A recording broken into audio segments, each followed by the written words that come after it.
Olá, boa noite. Estamos aqui para mais um clube de leitura, hoje com o reforço do Fábio Bonilho, que foi quem nos apresentou esse livro. Então ele está aqui um pouco para contar a história de onde veio essa ideia. Fabiano Cury, como sempre, eu, Graziela Betting. Então hoje o livro, como vocês sabem, é o Quiralina, que é esse grande périplo, né, pelos Balcãs, de um autor romeno, mas que foi... o livro já começa com um prefácio de um autor francês, que é o Romain Rolland, apresentando um pouco essa história, esse personagem, né, que a vida dele é quase tão rocambolesca quanto o próprio romance. Mas então, Fábio, se quiser começar contando como é que esse livro chegou, e lembrando que quem estiver assistindo, a ideia é que mandem perguntas e a gente vá respondendo aqui. Claro. Na verdade, eu gosto muito de pesquisar esses autores em domínio público, né? E que sempre tem muita coisa interessante de que a gente nunca ouviu falar, ou que já foi editado, e a gente não chegou até nós, assim, não sobreviveu muito, não fez muito sucesso, ficou meio escondido nessas edições, você acha em sebo às vezes, e às vezes nem acha, né? E eu estava pesquisando muito a obra do Romain Rolland, né, que era um autor que me interessava, e eu já nem sabia que estava traduzido no Brasil, né?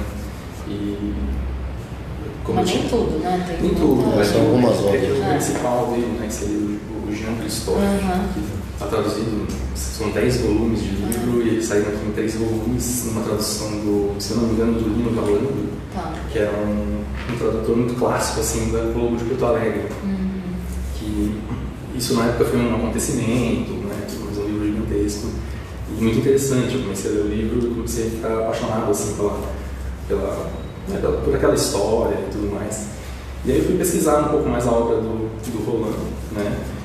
Ele foi muito amigo do Stefan Zweig, que é um autor também que eu gosto bastante, que também tem muito essa coisa de recontar histórias, né? De fazer biografias, né? Que nem o Romain Rolland, né? Que era um famoso biógrafo também. Né? E aí, pesquisando um pouco da obra do Romain, eu encontrei essa referência ao Panaït Stati, né? Que foi esse autor romeno que ele meio que descobriu, digamos assim. Né? Ele agiu um pouco como intermediário. E aí eu achei curiosa a história do Panaït Stati. Também é um escritor, essas histórias de escritores meio suicidas, escritores que são, no caso dele, tuberculosos, né, que ficam um bom tempo na vida tentando ganhar o pão com a escrita e não conseguem, né, e eu acabei chegando nele nem sem querer mesmo, mais por causa da obra do Rolland. E também me interessa muito o tema que hoje as pessoas até estudam na academia e tal, que é o tema da exofonia, né, que seriam os autores que escrevem uma língua que não a sua língua materna. E o caso dele me impressionou, porque há muitos registros dele falando sobre como foi o processo de aprendizado. Né? Então, ele aprendeu francês um pouco por tabela, né, morando lá e fazendo todo tipo de trabalho braçal, pequenos trabalhos, né? Nada assim de muito intelecto e tudo mais. Que ele queria muito ter essa liberdade, essa vida muito, como dá para ver pelo livro, né, de muita peregrinação, de nunca ficar parado num lugar só. E eu achei muito incrível como ele aprendeu francês, né, e como isso também como a gente consegue entrever isso no próprio livro, né, que é uma confusão de culturas, línguas, idiomas e tipos humanos, né, que é o que acho que é o que liga ele ao Romain Rolland, né? Que é essa questão da humanidade. Né? Tem até uma frase muito legal aqui no Quiralina, que não vou lembrar onde está aqui, mas ele fala que o próprio protagonista, né, diria que o que interessa a ele é ver sempre o abismo do coração humano. Né? Então, o Romain Rolland tem muito disso, né? Foi um escritor muito ativista, muito combativo pela paz, por um conceito que hoje parece um pouco datado, talvez, que é da paz universal e tudo mais. E o Panait Start fez um pouco disso também, na sua maneira meio errante, né? E eu comecei a ler o livro, li uma versão em inglês, uma tradução de um estudioso, assim, uma coisa bem acadêmica, e adorei. E pensei, bom, por que não sugerir isso para publicação? E comecei a pesquisar e comecei a entender também que ele já tinha saído no Brasil, encontrei as obras dele em sebo, mas assim, edições já reencadernadas e tudo mais, muito ruins, e comecei a entender que tinha um padrão ali, um motivo para publicar aquilo, né? Que a gente trabalha em editora, fazendo traduções, edições, a gente entende que às vezes por interesse de um editor você publica uma obra inteira de alguém só porque você gosta daquele autor ou porque aquilo pode fazer um sentido ali compatível político em algum momento, e parece ter sido esse o caso, né, do Panait, que foi uma das, talvez o primeiro escritor de renome a se voltar contra o comunismo na Rússia, né, e contra esse sistema em geral, né, em ideias gerais, não só a Rússia em si, mas esse conceito de ter uma ditadura, né, esse tipo de, tudo que fosse contra a liberdade individual, ele era muito combativo, né? E no Brasil ele foi publicado e foi lido por Clarice Lispector, por Cecília Meirelles, Mário de Andrade. Aquela resenha que você recuperou que está no Fosfácil do Sérgio Buarque de Holanda, né, comentando. Sim, o livro é incrível. Ele teve é interessante falar dessa aceitação que ele teve no Brasil logo que foi publicado, né? As pessoas que liam francês, evidentemente, e grandes escritores, extremamente importantes na história da literatura brasileira, tiveram contato com ele. Assim. Mas por que você acha que ele teve essa relevância no Brasil? Eu acho que o momento político foi muito importante, né? E eu acho que a resenha do Sérgio Buarque de Holanda ressalta muito o sabor oriental da história desse livro em particular, né? E eu não sei, naquele momento modernista, acho que tinha tudo para dar certo esse tipo por mais que seja uma narrativa um pouco mais convencional, formalmente falando, tem muita influência de línguas, de outros idiomas. Então, o Panait, ele mantém muitos termos em romeno, em grego, turco, tem de tudo, assim. E ele mesmo coloca notas de rodapé para explicar algumas, né? Então são notas do autor, que é interessante, porque já é um livro escrito em francês por um romeno e as pessoas ficam falando turco, grego, armênio no meio do livro, né? Às vezes no mesmo diálogo, para esconder uma informação de alguém, eles fazem uma parte em outro idioma e tudo mais. Então acho que isso e uma pessoa que viajou muito, né? Então só no Quiraquirabina ele passa por Damasco, Constantinopla, Istambul na época, né? Ele passa por Beirute e acaba no Líbano, né? Assim, ele passa por tudo que é lugar ali no Mediterrâneo, que talvez se fosse naquele momento uma coisa um pouco inacessível, ele teve acesso a isso. Ele também teve acesso à Rússia naquele período. Então acho que foi um dos primeiros observadores privilegiados, assim. E isso era uma novidade, né, para os brasileiros, acho que nessa época, principalmente para os modernistas, que estavam mais na vanguarda assim, do pensamento, né?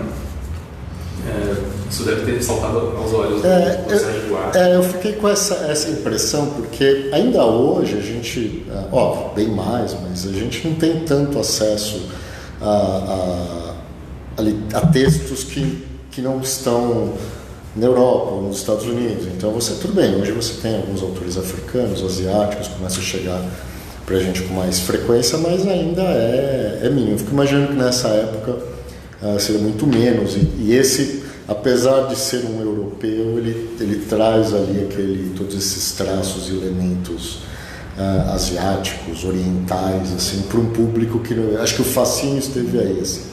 Um público que não estava acostumado com esse tipo até na própria França da época. Eu também imagino isso. Tem essa coisa do orientalismo, né? Dessa busca por de orientalismo, todo esse período de 30, 40, ele já estava morto, né?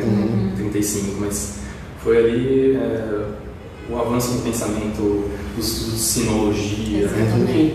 Se diria na época exótico, entra um pouco na linha do Panait, né? Então ele traz muita coisa nova, de coisas que jamais a gente saberia, né? E também falando de lugares, de experiências que têm esse sabor oriental, né? Acho que entra um pouco pela chave do exótico. Sim, né? sim. E até hoje, né? A gente lendo hoje tem muita coisa aqui. E com certeza o livro, por ter sido escrito em francês e capitaneado, tem uma edição capitaneada por um escritor de muito renome. Na época já era teria dado uma. Se não fosse por isso, com certeza ele não teria tido tantos leitores, né, para chegar até o Brasil. Porque eu não sei, eu não saberia precisar quando foi feita a primeira tradução do romeno no território nacional, que é uma pesquisa um pouco complicada, mas dá para pesquisar, né? Na pesquisa para escrever o fosfácio eu encontrei alguns elementos assim, de antologias do conto romeno e tudo mais, mas todas deixam o Panaiti um pouco de lado, né? Porque eles não consideram um autor verdadeiramente romeno, porque ele escrevia em francês. Então há um preconceito também lá dentro no romeno, né? Eu acho que hoje em dia talvez ele esteja um pouco mais reabilitado, mas na época foi um acontecimento, assim, realmente, para sair num jornal brasileiro, carioca, tipo, Correio da Manhã, notícia de que ele foi preso ao passar no Egito, um escritor indesejável, né? Então ele era um escritor polêmico na época. E tem uma outra coisa que você falou e que também eu acho interessante na obra, você comenta dos autores que não escreviam no próprio idioma. Quando a gente pensa em alguns grandes nomes, normalmente são autores que foram grandes estudiosos desse novo idioma. No caso dele, não, né? Tanto que ele escreve num francês bem truncado. Você cita da dificuldade que ele tinha, e isso como era frustrante para ele não conseguir escrever em francês o que ele estava imaginando. Exato, tem uma frase dele que é muito legal, que ele não se considerava um escritor profissional, né? Então, para ele era um cidadão do mundo, né? São essas ideias que o Roland e o Stefan Zweig são pessoas também que são escritores que batem muito nessa tecla, né? De uma paz universal, uma união espiritual mundial e tudo mais. E então ele não se considera um escritor profissional, né? Ou um artífice da língua. Ele se considera um autor de histórias. É por isso que o Roland gosta da história dele, de vida, né? Ele chega por causa de uma carta. Essa história, para quem não leu o livro, é bem impressionante, né? É impressionante. Enfim, é a primeira página do livro, mas o Strati tentou se matar e deixou um bilhete no paletó no bolso do paletó para o Romain Rolland. E o Romain Rolland que está lá na França, no norte da França, né? E ele, enfim, chega essa carta, ele estava no sul, né?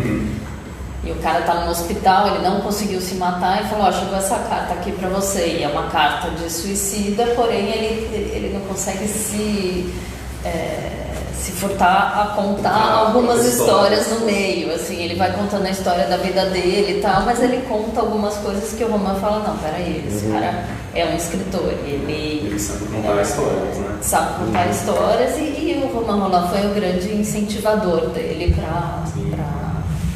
para escrever, né?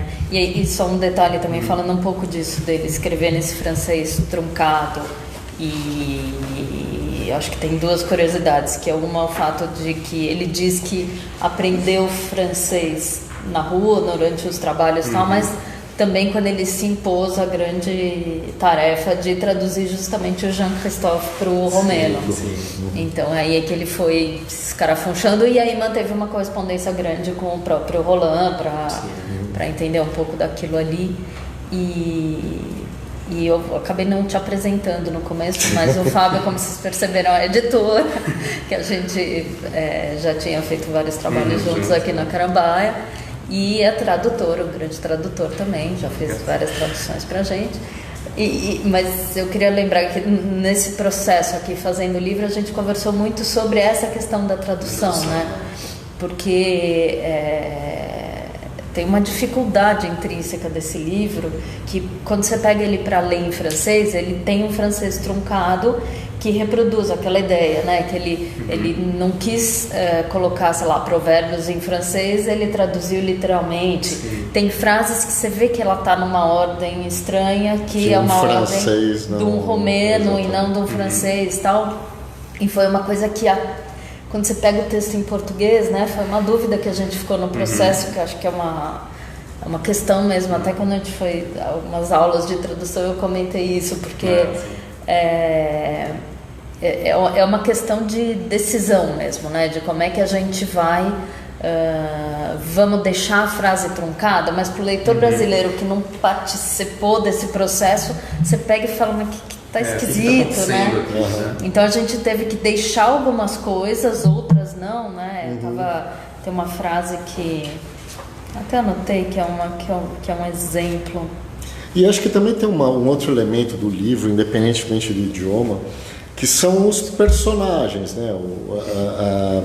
São personagens de diferentes nacionalidades que circulam como você falou, por várias cidades, por vários países, e que são pessoas assim, pequenos malandros, viajantes, ou seja, não é você não tem elementos ou figuras aqui que são pessoas eruditas, de um grande conhecimento. Não, são aquelas pessoas ali do cotidiano, da rua, o homem comum. Uma brincadeira assim, é um homem comum, mas são absolutamente incomuns, porque são pessoas que ao mesmo tempo falam vários idiomas, cada hora tem um registro, o sujeito está falando alguma coisa, ele começa num idioma, ele começa a brigar com o outro em outro idioma, ou fala em outro para o terceiro não entender o que está sendo falado. Então o tempo todo a obra está com essas diferentes formas de comunicação e diferentes línguas para mostrar muito também de quem é esse autor que na verdade circulava por esse ambiente. Sim, né? Eu acho que vem muito da vida dele, sim, da vivência pessoal, não é uma questão...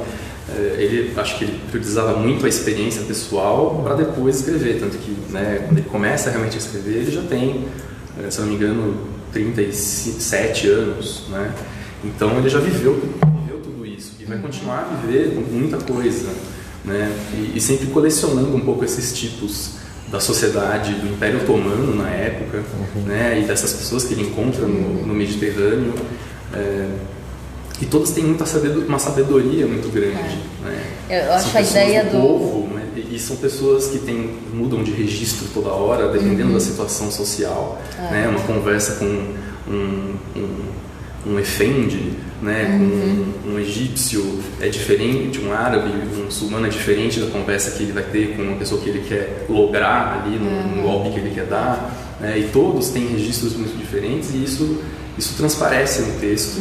Ele transparece muito mais para o leitor do francês original, eu acho, né? Realmente, algumas coisas que seriam transpostas do francês para o português, a gente tem que trabalhar com um pouco mais de... realmente deixar a coisa mais compreensível, né? Que é uma questão que foi tema de muito debate, né, na edição. Mas eu achei que tem coisas que a gente perde mesmo. Que é impossível realmente. Que não tem como. O livro já tem tantas notas do autor, né? Que a gente teria que colocar quantas mais de edição, ou de deixar uma opção que às vezes ocorre também é deixar trechos quando há, né, essa possibilidade. Vou citar aqui um caso lembrado de memória, né? A Montanha Mágica, tem muitos trechos em francês, em alemão e em inglês, e tudo assim é do dia a dia também deles, né? Não é uma exceção, pra gente é uma exceção, a gente não está acostumado com isso. Mas eu achei muito legal também que na tradução, a Érica Nogueira, que foi quem traduziu do francês, eu achei que ela conseguiu captar muito bem esse francês meio capenga, né? Que depois a gente teve que fazer um pouco de torção ali na linguagem para conseguir caber no português, né, que isso sempre vai acontecer, mas eu achei que ela foi muito bem nisso, de você realmente conseguir entender às vezes o raciocínio por trás da escrita do Banante, né? Então às vezes uma coisa que poderia ser dita em uma só palavra, ele decompõe em várias, né, para o francês dar conta daquilo, porque ele também não quer perder o sabor oriental que ele tem naquele idioma às vezes, né? Então, eu acho que eu acho muito interessante, é um desafio muito grande. Super grande. Agora, é o que eu falei, a gente dá exemplo em aula porque realmente é encrencado, né? E apesar disso, formalmente o livro não é uma experimental, ele é uma história muito gostosa de ler. Muito, sim. E mesmo essas interrupções todas, digamos, com termos estrangeiros que ele vai colocando, com as notas, né? A gente até no projeto gráfico tentou colocar as notas mesmo até na mesma altura, né? Porque você vai... enfim, para não fazer você ficar toda hora baixando até o rodapé, mas... O projeto gráfico é incrível por isso também, né? Porque ele não trata as notas do próprio autor e da edição como questões externas. Partiu desse princípio, não, a nota ela faz parte ali da questão. Estão chegando aqui alguns comentários e impressões do livro. O Carlos Eduardo está falando que gostou, que amou o livro, que é uma história extremamente bem contada, com personagens femininas fortes, muito atuais. Que toca em temas tabus para a época, como a homossexualidade. A gente já vai falar um pouquinho da história do livro. A gente teve, como você falou, teve essa referência, esse traço evidente oriental na obra, e muita gente falando relembrando Mil e Uma Noites, né? Porque tem essa é uma grande aventura, são ali conquistas de sabores o tempo todo, tal, no livro, que eu acho que tem esses elementos.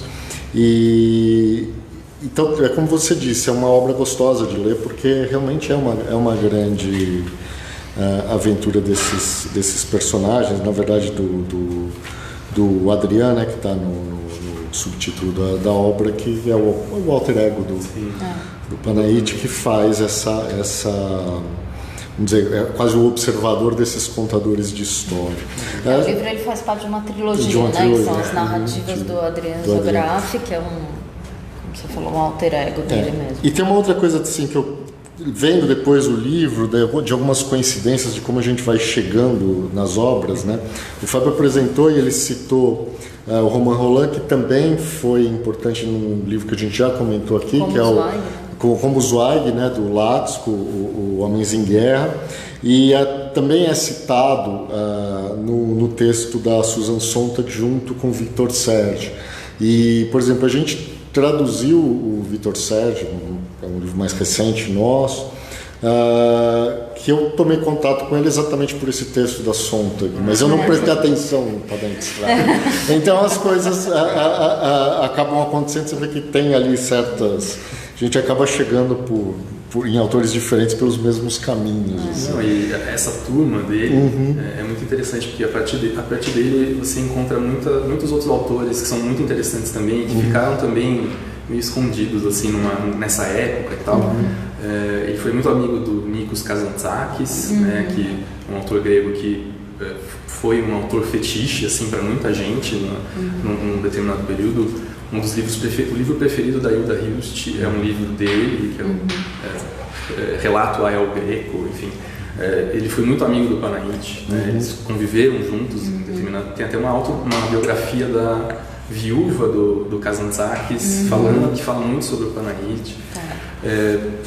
O atual não, né? O fundador da sociedade...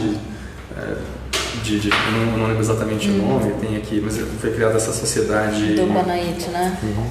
A Associação dos Amigos de Panaiti Strat, que foi fundada pelo Joseph Kessel, que é um escritor francês também, que escreveu A Bela da Tarde, né, que virou filme do Buñuel e tal. E todos têm um pouco essa coisa de pegar narrativas do cotidiano, narrativas folclóricas. Depois de ler, eu fiquei sabendo que o Kira Kiralina é uma adaptação, uma transposição, enfim, um retrabalho de uma canção romena, né, folclórica. Então o Joseph Kessel tem isso também, de recontar, é um pouco mais surrealista, mas é bem interessante também. O Nikos Kazantzakis é muito legal também bate muito nessa tecla da liberdade, né, tem um livro dele chamado Liberdade ou Morte, então é tudo uma coisa assim. Eles vão por outros caminhos, né? Eu acho que desses amigos dele, desse pessoal da turma, ele é o menos nacionalista, o mais errante, mais viajante, que tem o texto menos trabalhado, digamos assim, né? Não é que ele escreve totalmente mal, ele escreve, acho que narrativas muito boas. Sim. Né? Ele é um ótimo contador E de é um história, contador né? incrível. Eu li outros livros dele, em português também, e continuam incríveis. Assim. Eu acho que esse pode ser o melhor, assim, porque foi onde tudo começou também. Acho que ele investiu muito trabalho nesse livro. Deve ter tido muita ajuda também dos amigos, né? Ele até faz um E prefácio ele falando agradece isso, muito, né? Do Ionesco também, né? Exatamente. A Rosa está comentando sobre o projeto gráfico, né? Hoje, mais cedo, a gente colocou as imagens do projeto, né? Como é que ele foi feito, que eu acho que também ele foi muito feliz, assim, acho que é uma obra que relaciona muito o projeto com a história, né? E aí, quem quiser, as imagens estão aí no grupo, né? Que eles partiram, quem fez o projeto foi o Estúdio Margem, eles partiram da cartografia otomana, né? De mapas da época, porque você lê isso aqui com o mapa, né? Na cabeça o tempo todo. Sim. E que eles tinham essa característica, né? Com esses traços geométricos e tal, e eles foram decompondo isso, então a gente contou essa historinha também, assim, que as coisas não estão por acaso aqui, esses traços. Esses fios dourados aqui remetem totalmente à opulência, né, da vida da Kira, que é a personagem principal, mas ela aparece pouco, né, no fim das contas, né, porque ela está sendo buscada e tal, entra um pouco mais na história, mas tem tudo a ver com o vinho e com as bebidas e o luxo que eles viviam. E eles fizeram uma pesquisa de cores, né, fizeram até das roupas típicas e tal, que são muito tempo, né, citadas, então, e tem muito do dourado e o vinho também, que é uma coisa dos balcãs. E uma outra... a gente pode começar a falar um pouco da história, né? Acho que, então é um livro que é dividido em três histórias, né? São contos quase, mas que tem ali uma inter-relação, que é o Stavro, o Kirakiralina e o Dragomir, né? E... o Danilo, sobre o Stavro, está fazendo um comentário simpático, que vem do grego estabro, algo como cruzar relacionado a caminho. Sim. E ele que é uma figura raríssima aqui, né? O próprio, porque ele é um pilantra, ele se coloca como tal, mas ele vai contando a história da vida dele, de como ele se transformou naquilo. Então tem a primeira história que ele está falando do casamento dele, de um casamento que foi com uma mulher lindíssima, e eu acho que talvez seja a parte mais engraçada do livro primeiro, eu não sei se... depois a coisa fica bem mais pesada, porque essa primeira é engraçada, ele vai com uma família muito rica e, segundo ele, muito estúpida. Ele se apaixona daqueles irmãos. As pessoas são ótimas, são bem divertidas, e aí ele vai contando, e mesmo dentro dessa história, tudo bem, não é uma história absolutamente sensacional, mas ela é muito divertida, tem muito sabor, e ele vai contar também algumas anedotas dentro daquela história. E ele retorna à história central. Então isso também é o que dá muito sabor. Eu lembro quando eu li a primeira vez e agora relendo o livro, tive várias dessas histórias que eu não me lembrava mais. Eu falei, nossa, mas tinha... Eu sabia que tem uma história, aí nessa história alguém fala, vou contar a minha história. Sim. Aí essa pessoa começa a contar, depois de 2 parágrafos, fala, isso também é uma história que eu volto ela depois. E em vários momentos eu me pego voltando, peraí, quem que está contando essa história? Eu acho que ele cria uma confusão inicial ali, que você, primeiro... você, até pela disposição, né, do original, você lê primeiro a história do Romain Rolland sobre ele. Então você já começa a entender que Panaite teve essa vida errante, não sei o quê. Aí o livro começa o Adriano. Sim. E aí você vai com o Adriano, daí entra o Stavro, que depois começa a chamar Dragomir, e aí e vira tudo uma figura só, né? Mas que no fundo, então ele vai te misturando nessa confusão. Sim, e contando a história da Kiralina, né? Que demora até chegar, né? Cadê a Kira? Ela aparece esse nome, né? Sim. Aparece e some. E, na verdade, a história central, na primeira história ela não aparece, né? Não. Na segunda ela aparece e... Olha aí, O Danilo comentando, coloca sal no crepe pra depois vender limonada. Os caras são pilantras, coisa do ficar ludibriando. Tem uma história outra que o cara, ele engana, logo no começo que ele engana o sujeito, acho que é naquele jogo de adivinhar onde que tá o...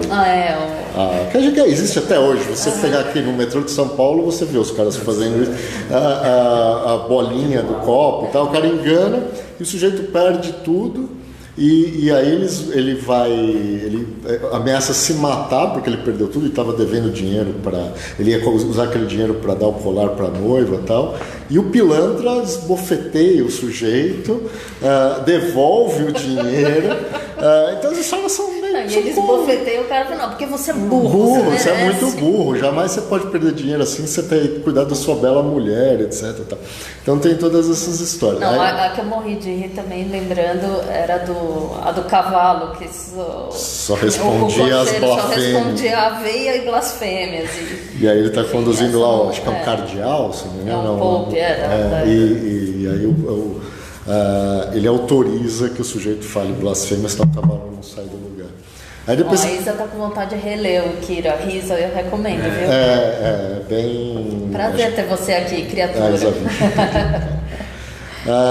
E tem aí depois entra na história da Kira Kiralina, que é o Dragome jovem, né, contando a história, a Kira é irmã, com a mãe, e elas basicamente é um bordel, né? A casa delas é um bordel, elas recebem homens de várias nacionalidades, de várias etnias, e as descrições deles são muito interessantes, aqueles homens bonitos, arrumados, com cabelos com olhos amendoados, vai contando, tem todas as descrições. Mas essa é uma parte que eu acho que o livro ele muda de um clima, né? Sim, porque é de uma dor absurda. Ele vai ficando, ele começa, parece uma coisa assim festiva no começo, né? Que eles viviam felizes, mas aí tinha o pai daqui. A mulher é espancada, elas espanca sistematicamente as duas, tá?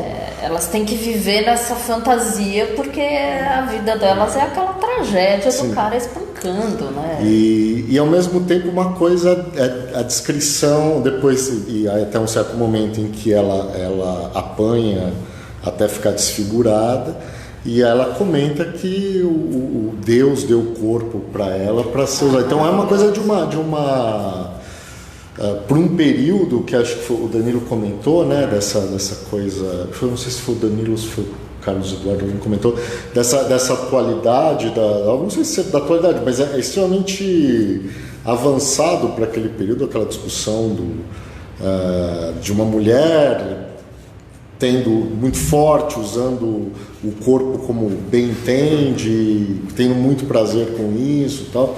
É bastante interessante, assim, não é algo que você encontra com frequência. Achei incrível, eu até grifei esse trecho na página 74, quando ela começa primeiro ela comenta que fui feita por Nosso Senhor para os prazeres da carne, assim como ele fez a toupeira para viver longe da luz.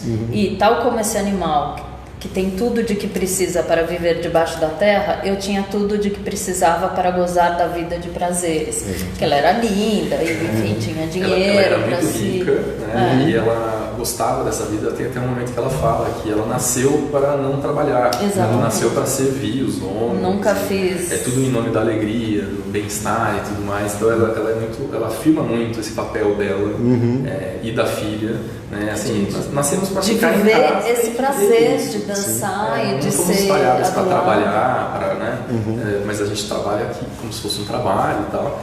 E isso também tem um pouco a ver com, digamos, o conceito da liberdade e um pouco da vagabundagem nesse sentido de errância, que atravessa o livro inteiro. Todos são personagens muito desgarrados. O personagem principal, que é o Stavro, o personagem para quem ele conta a história dele, que é o Adriano, todos são muito desgarrados. Eles, no começo, o Adriano tem um pouco de uma briga com a mãe, né? Porque ele quer viajar com o Stavro, ele quer sair de casa, ele quer ver o mundo. Então tem uns diálogos muito bons com a mãe também, né? A dor da mãe de deixar o filho partir, mas ele afirma muito esse desejo de liberdade. Isso tem muito com a Kira, Kiralina e com a mãe, né, que são personagens muito são felizes, são pessoas felizes realmente, que gostam e que valorizam esse sentimento, né? E você pensa, no começo do século XX, essa parte quando elas estão meio se despedindo ali, que a mãe fala para Kira, olha, Kira, se você, como acredito, não se sentir inclinada a viver na virtude que vem de Deus e que se pratica com alegria, não seja virtuosa, forçada e seca. Não faça pouco caso de Nosso Senhor e seja como Ele a fez. Seja hedonista, seja até libertina, mas uma libertina quem não fala de coração. É muito bom o conselho da mãe para a filha e para o filho homossexual. E você também, ó, se não puder ser um homem virtuoso, seja como sua irmã, sua mãe, e seja até ladrão, mas um ladrão com coração. É como ele vai se definir antes e depois, né? Que ele se define como um vigarista honesto. É maravilhoso esse conceito. Que é um vigarista de coração, né? Enfim, o livro inteiro é perpassado por esse tipo de comentário afirmando a liberdade do ser humano, né? E numa época que uma declaração dessas vinda de uma mulher francesa, acho que teria causado um grande impacto, vindo de uma odalisca, nesse momento, nesse lugar e sendo tratada brutalmente, espancada como propriedade, né? Eles falam nessa parte do relato, eles falam muito de dinheiro, né? De riqueza, de opulência, de luxo, e elas são uma propriedade do pai que bate e do irmão, né? Que ele tem um pouco mais de tino comercial, então o próprio Gustavo não é uma pessoa que tem tino nos negócios, aí depois ele vira um vagabundo, né, um vigarista. Então, eu acho mesmo antes, né, ela vem de uma família que o pai obriga ela a casar. Porque, enfim. A Denise está colocando aqui, acho que uma das melhores partes é quando a mãe se despede dos filhos. Essa que a Elisa está falando. Diz que eles podem ser libertinos, tá? E. Sem coração, meus filhos. Porque o homem sem coração, meus filhos, é um morto que impede os vivos de viver. É o pai de vocês. Ele usa muito essa expressão, né, do morto que impede os vivos de viver. Depois, e tem muitas figuras de linguagem falando, eu me sentia como um enterrado vivo, né? É tudo que vai tolhendo a liberdade dele. É uma expressão. Ele repete muito isso, né? Quando ele é preso, né? E depois tem mais aventuras e mais histórias. Para mim uma expressão que é forte, né? Que ele usa desde o começo, ele se considera um aleijado de alma, né? Aleijado de alma. É muito... E em vários momentos tem essa, vamos dizer, o sujeito ele é um vigarista, mas ele carrega uma culpa muito grande de ser aquilo. Eu acho que está sempre, em vários momentos existe um certo orgulho de ser um bom vigarista, mas também a culpa de ser um sujeito que faz mal para alguém. Então ele está sempre circulando, e que eu acho que é bastante interessante porque os personagens não ficam naquela coisa dicotômica de bem e mal escancarado. É sempre um sujeito que você acaba simpatizando com ele, mesmo ele sendo um ladrão e tal. Evidentemente você não simpatiza com os violentos. Porém, existe a violência. Por exemplo, a descrição quando a Kira encontra os tios que vão... que ela pede para se vingar, os próprios tios, que são... poderia se colocar... São os contrabandistas, né? Mas são homens que matam, né? Eles são quase, vamos dizer, uma espécie de um jagunço. Né? Eles ficam muito impressionados, porque eles acham, eu estava esperando que eu tivesse que dar uns tapas, bater no cara um pouco para ele ficar assustado, e ela estava pedindo vingança, estava pedindo sangue. Ela falou que... E ao mesmo tempo o primeiro contato com eles é horroroso, né? Porque o cara, você vê que ele pega ela nos braços com uma coisa posso dizer, com uma volúpia. Então, eu tô lembrando do nosso último clube de leitura do Sade, tem vários movimentos assim, e tanto que o Stavro, né, o Dragomir, ele vai ficando... ele é menor, né? Ele que são homens enormes, muito fortes. Homens enormes, ele pega e ele fala, não posso beijar sua boca, mas porque eu sou seu tio, mas feliz o sujeito que vai conseguir. Aquilo é de uma violência para as crianças que acabaram de viver. Sim, ao mesmo tempo né? ela é muito jovem, ela serve aos homens e existe uma relação absolutamente incestuosa entre os dois, né? Tem um erotismo muito forte em vários momentos. Essa parte é toda muito sensual, né? Isso, o próprio Stavro é contaminado, ou se deixa contaminar por isso, né?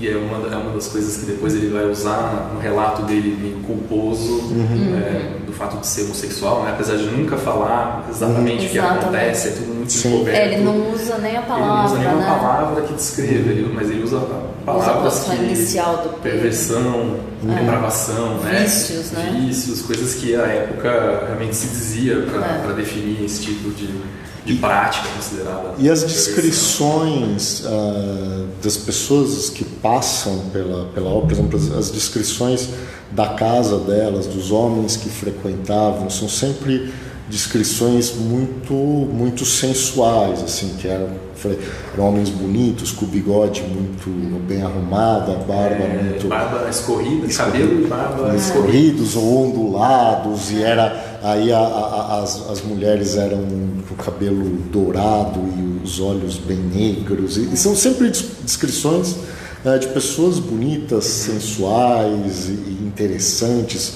fisicamente interessantes, tá? Então ele vai criando muito esses dois pesos, né? Da casa do pai, quando é aquela coisa pesada e quando eles estão lá dançando, os três se arrumando, o único momento de alegria e muita opulência, muita riqueza ali, tem sempre as joias, as descrições. O Joanes comentou essa expressão que a Noemi Jaffe usou na resenha sobre o livro publicado na Folha, que fala a ética da antiética. É bem isso, né? O vigarista honesto. Não é à toa que depois o Panaite vai ser chamado de o Gorky dos Balcãs, pelo próprio Roland, porque tem muito disso de retratar o pessoal, digamos, do baixo extrato, de baixa extração social, né? O vendedor de limonada, o pintor de rodapé. Tem um outro livro do Panaite que ele trabalha basicamente indo o tempo todo numa agência de emprego, né? E ele trabalha com provavelmente coisas com que o Panaite realmente trabalhou, pintor de parede, pintor de rodapé, assim, tudo por jornada diária e tudo mais. E aí o discurso das pessoas que vão meio que adotando ele ao longo do caminho, também aqui, né? O vendedor de limonada, que já é vigarista, o fulano que trabalha vendendo artigos de cobre, e todos vão meio que adotando essa pessoa para tentar orientar e tudo mais, e todos são dessas camadas, digamos assim. E tem uma coisa que eu achei forte também, no momento em que ele sai, né, dessa situação da casa familiar, então meio naquela hospedaria esperando, né, o que vai acontecer, e eles saem logo cedo, e é o momento em que eles descobrem a vida ao ar livre, né, a brincadeira simples da criança, e tem uma frase que ele fala assim, descobriu a volúpia, que é sentir o vento na cara, o sol batendo, porque no fundo eram essas crianças, ela pré-adolescente, né, mas que viviam naquele ambiente completamente adulto, né? E não saíam para brincar, correr, tanto que a grande vontade que eles têm eles estão ali na margem do Danúbio, mas nunca entraram numa embarcação para sentir deslizar, né? A relação com o tio, né? Com os tios, quando eles encontram os tios, é uma coisa assustadora, né? É um tio que é um assassino de aluguel, né? Então, eles não têm a relação com o pai e o irmão, eles nem se comunicam direito, né? Porque o irmão é como se fosse também um assassino de aluguel, né? Que depois vai virar alvo da vingança, né? O Danilo comenta aqui que a passagem, quando ele tem tudo devido ao bem Mustafa, porém mesmo assim se sente triste. Sua felicidade é olhar o cão, o lobo, da janela, Aí ele fala que viu muita comparação com a baleia do Vidas Secas, na questão do autor colocar sentimentos e descrições humanas no animal. É muito legal isso também.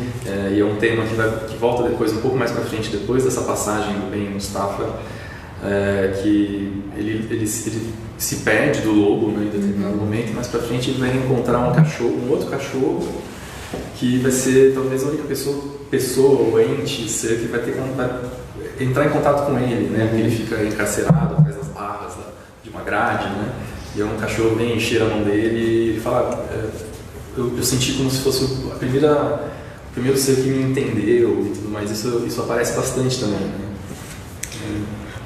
Fábio, você comentou rapidinho no começo, acho que vale a pena a gente citar, porque tem aqui, a gente falou do Victor Serge também, dessa crítica ao comunismo soviético, né, que acabou sendo fundamental depois para o rompimento do parênteses ético com vários... Sim.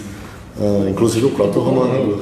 Acho que com todo mundo. Sim, porque havia na França uma certa idealização da União Soviética e que as pessoas que acabaram indo para lá viram que não era bem assim e não eram aceitas pelo meio intelectual, principalmente.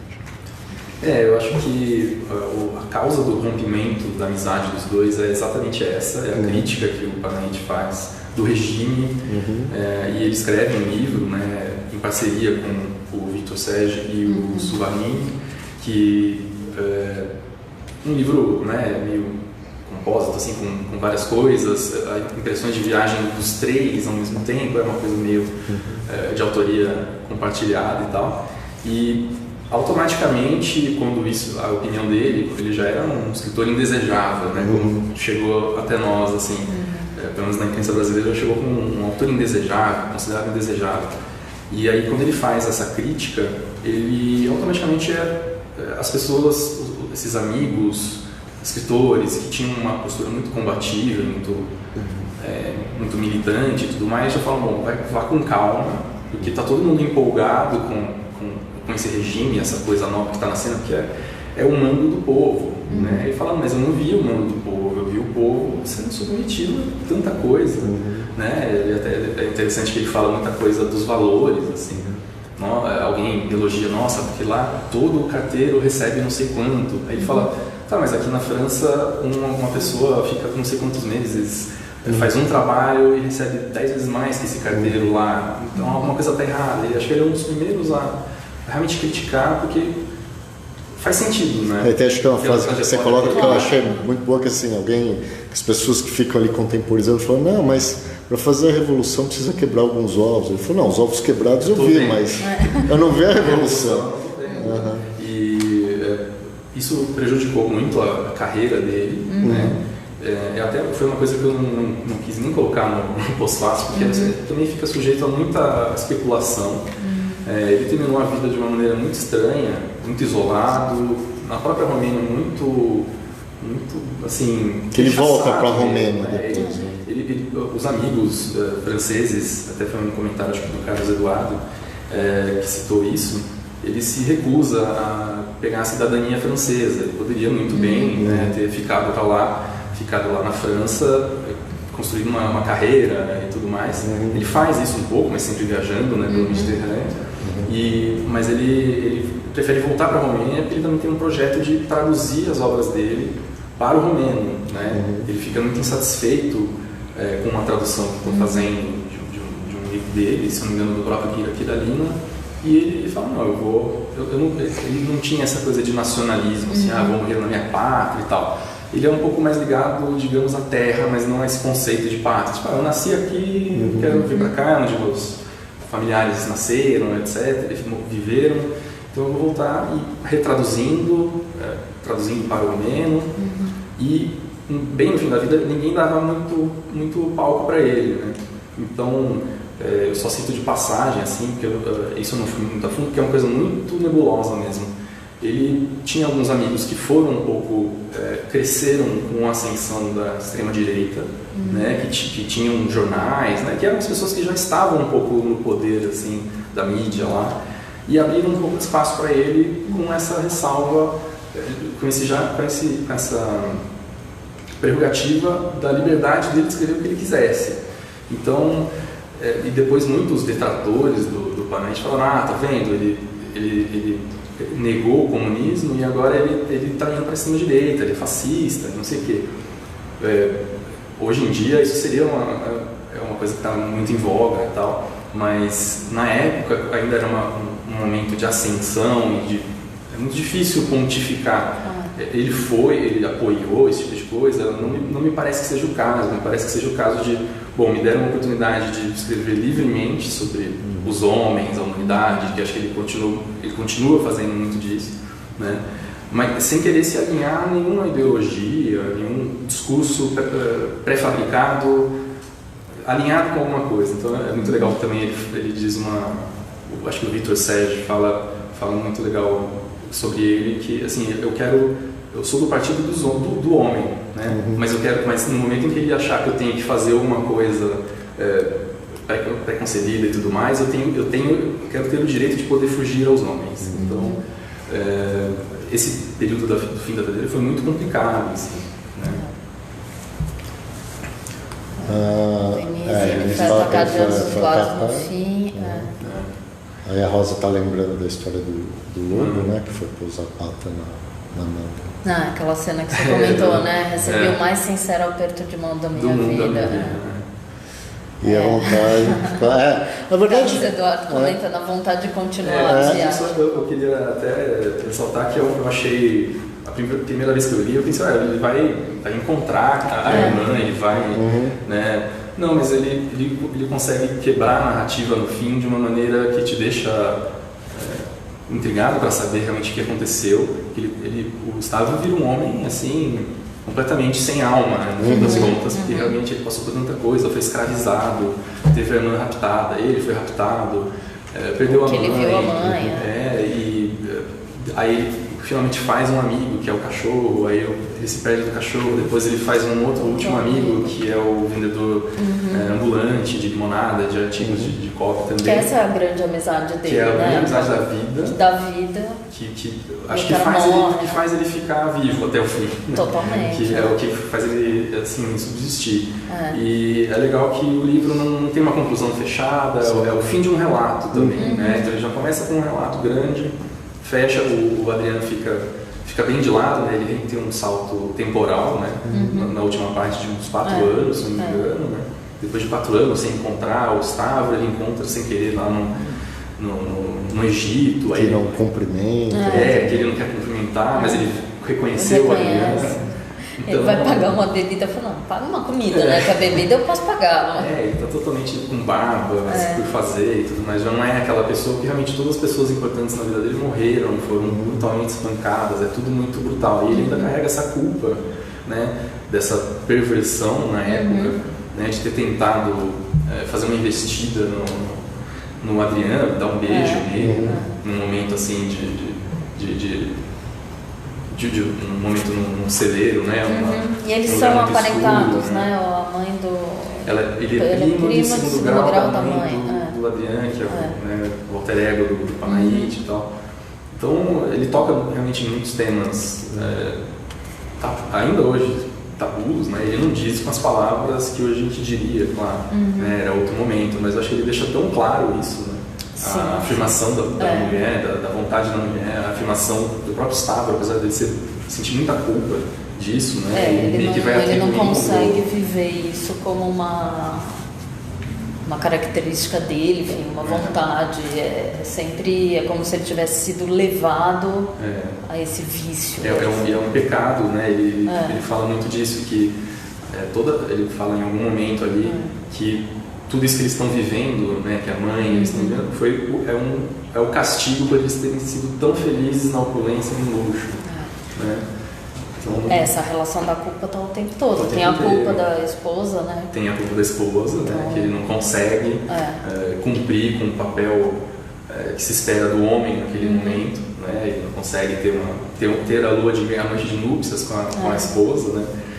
E é super pressionado para isso. Sim, porque as famílias ficavam depois ali averiguando os lençóis para encontrar as marcas do ato. E é tudo muito brutal. Ele é um menino muito delicado, né? Há muitas referências dos próprios musafirs, que são os homens que vão no bordel da mãe. Sempre falam assim, nossa, você parece uma menina, você é muito delicado. Sempre tem esse tipo de referência que vai culminar depois no em que ponto ele se encontra ali, né? E ele no fundo é violentado pelo Efir. Estafadei. Bom, gente, já são quase 9 horas, a gente vai precisar encerrar, mas assim, só uma outra coisa, ele publicou muita coisa entre 24 e 35, mais ou menos, né? E você falou que tem algumas coisas que podem ser encontradas em sebo. Tem, é difícil.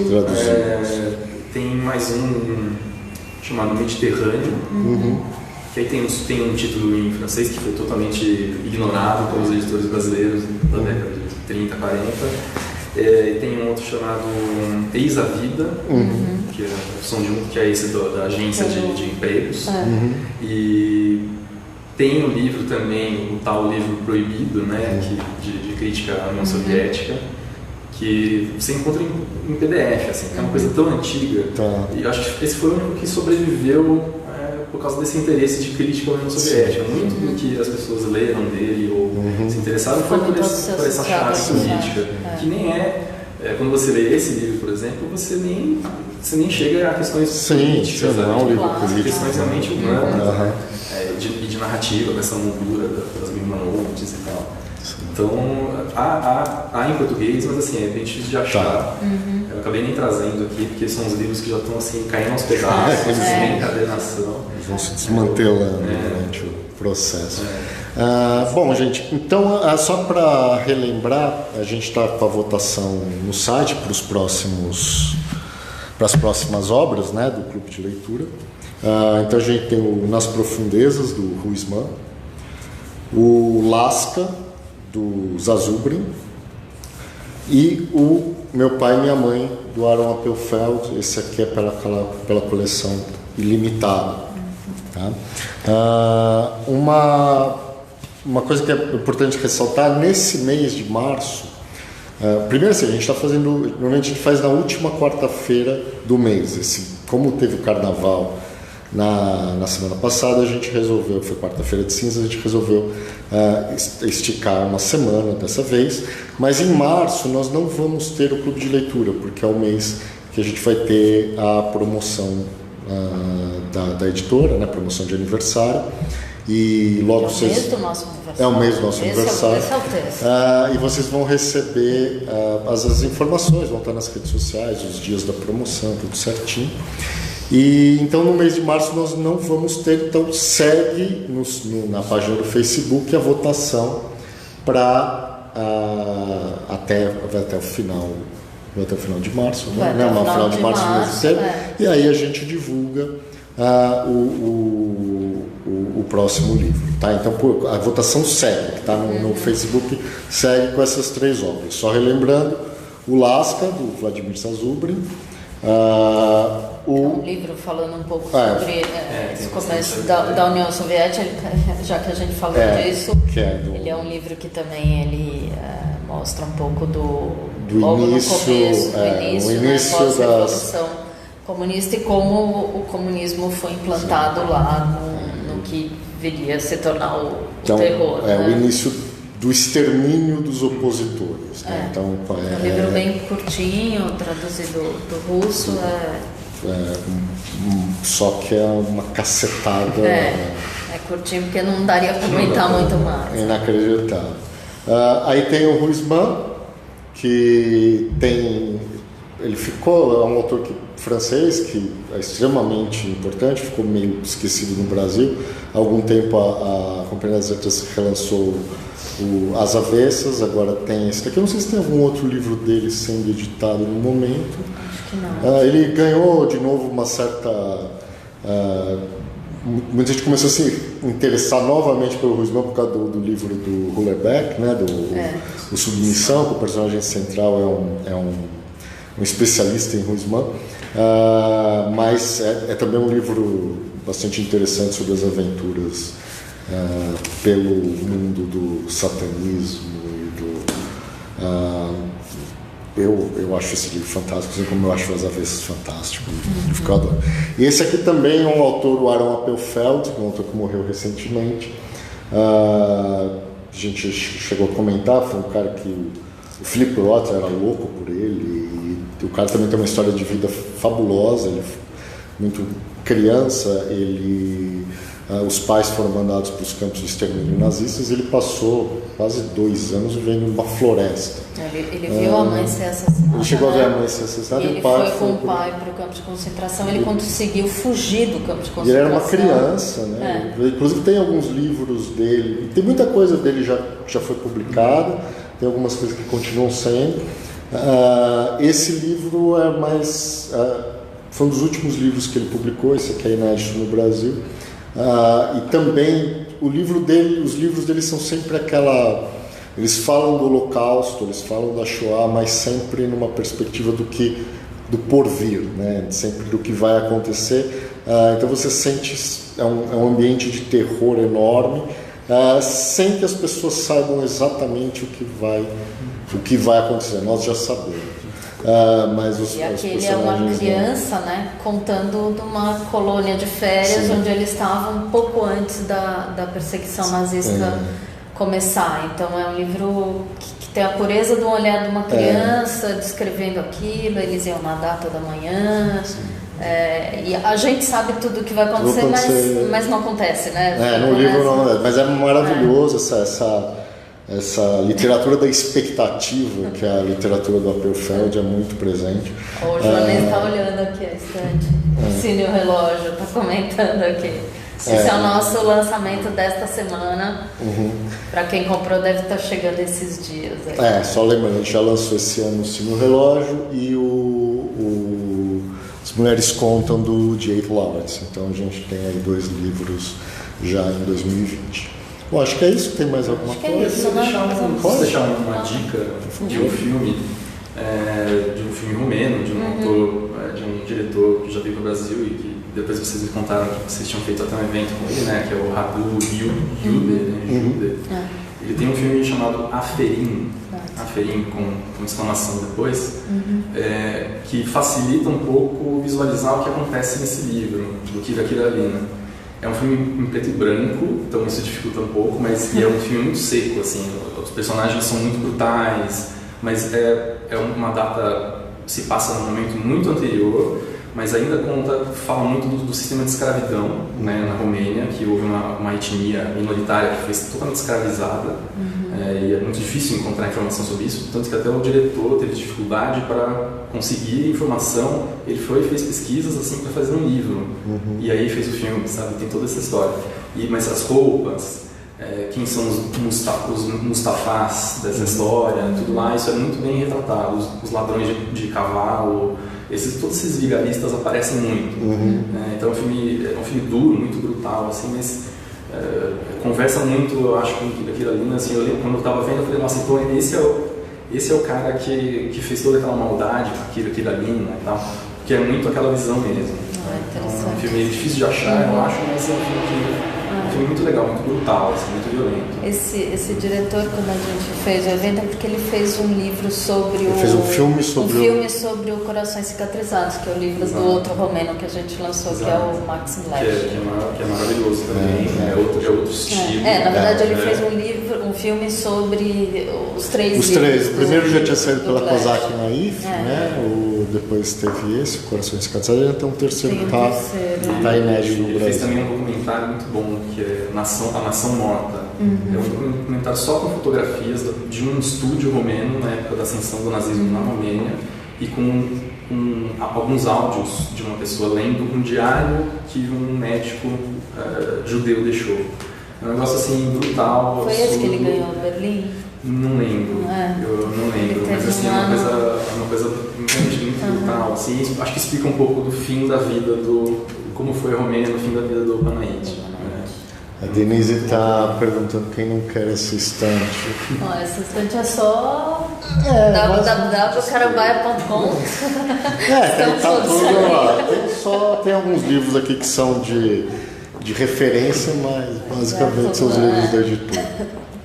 Mas legal, gente. Muito obrigado por mais essa participação e, por favor, mantenham contato com a gente pelas redes sociais, principalmente nossa página no Facebook que vai atualizar.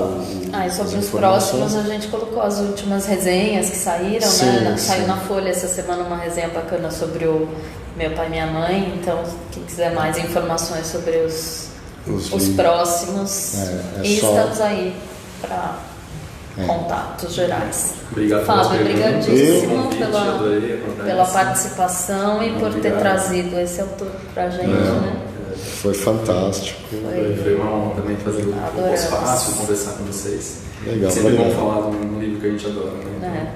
Muito bom. Obrigado. Obrigada, gente. Tchau, até a próxima.